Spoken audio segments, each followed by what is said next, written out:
Alright, I'm Jamie here, and I do day 3 of 11 Days of Remembrance. I'll read the next story from this book. Me, no, here, no movies. One day in the fall of 1934, while the U.S. battleship Pennsylvania was rusting in a Southern California port, Lieutenant Commander Joseph J.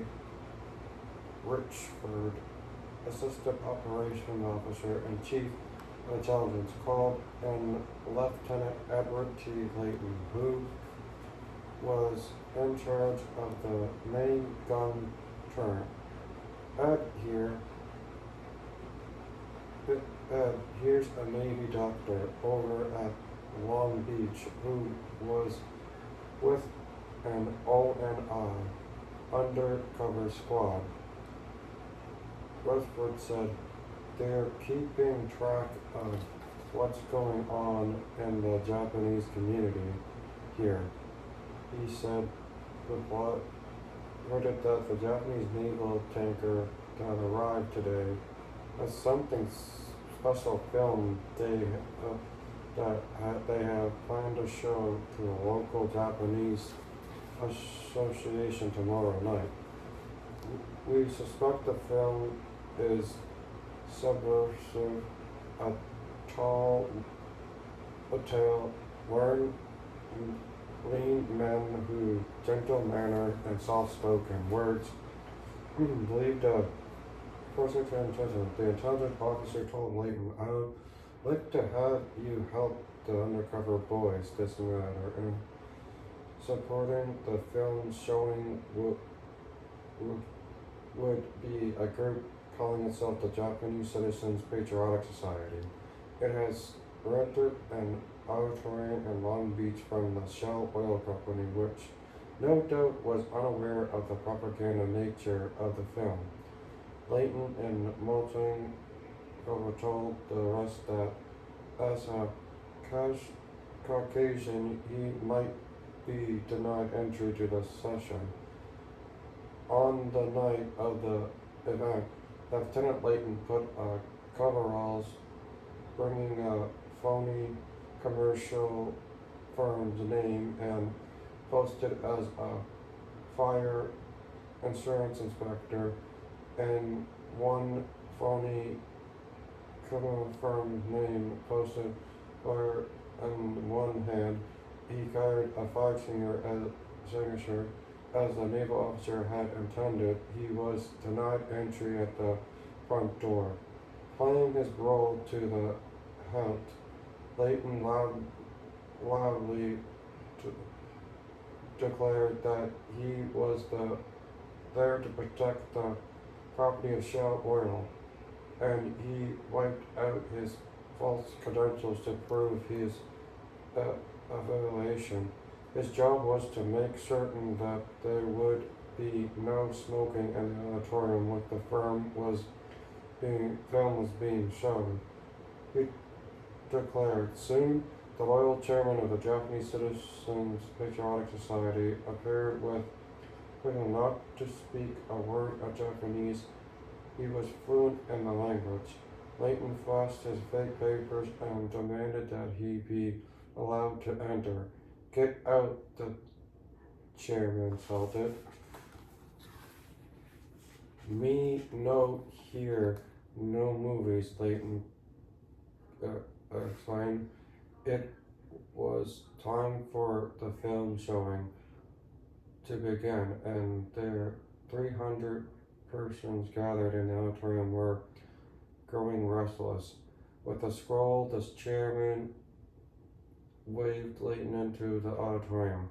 Layton moved about, telling officials to extinguish their cigarettes. They were smoking. Between admins, he glanced at the movie being shown. The grace of the storyline was that the Japanese emperor system had been made in heaven, and the U.S. democracy was descended and desecrated to permit fellow well-headed men to keep citizens in poverty. Clearly, the film producers had hoped to star Japanese patriotism. One part showed Japanese troops overcoming enemy resistance during the war against Russia in the early 1900s. Stopped at, well, waving a Japanese flag visually and shouting "Banzai."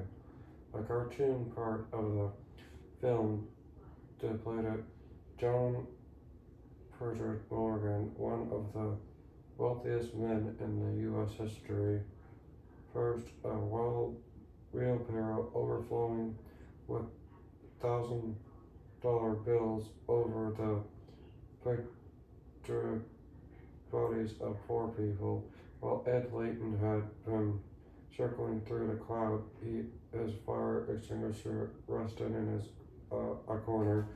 An individual sailor from a Japanese tanker decided to examine the strange-looking apparatus and turn it upside down, referring a face of far from foam. More foam spilled out onto the floor. After the showing was completed, Layton, a good company man for Shell Oil, cleaned up the mess. When he had finished, the Japanese citizens, which are outside the chairman, perhaps embarrassed by the situation, handed Layton a ton of $500 bill for his cleanup job. A native of Nauvoo, Illinois, a Naval Academy graduate, Layton had done such an outstanding job in the first undercover assignment that he was soon given another secret mission. Commander Redfield told a 30-year-old Layton that there was a Japanese spy operating in the Dutch harbor region of Atlantis, a chain of volcano islands that extend more than 900 miles westward for the.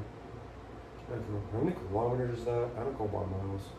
Joseph M. could not observe the port of recent ships will soon arrive for a fleet problem.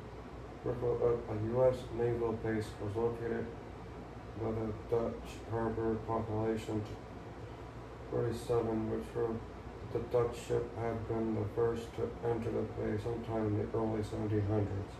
2 weeks later, Layton, wearing civilian clothes, debarked from the naval tanker Barzos, which had arrived in advance fleet, which was a Mr. Sumu Region Layton, similar as an Alaskan girlfriend of Herschel, were engaged in espionage. However, covering up a pair would be long overdue, so the Dutch federal judge Layton and get him Samu's and girlfriend in a tiny, dingy local jail, at least until the Pacific Fleet access to outros had been completed. The charges illegally sailing bootleg whiskey to Ed Layton. The cost of eliminating the 2 Japanese spies had been meager $2 for the purchase of a bad booze from Sumu and a $2 paid to American sailor at the base for commanding the bootleg sale. Layton's superiors pressed him for his reference and a job well done. He would learn later, however, that not everyone in the Pacific Fleet was happy with him. During the shore leave, a large number of sailors visited Little Luck, and they became hostile after learning there was only one fisher in town, and she was behind bars. 2 sailors, neither of them were feeling happy, paying Houndel jail house and Riley demanded to go her bill, with a minor offense of selling a bottle of illegal booze. The plea fell on deaf ears. End of this story. I will do the next story tomorrow. And if you see veteran, to say thank you, and I'm thankful for that. If they had done this, I would not be able to do YouTube videos. So thank you, and stay tuned for tomorrow's story.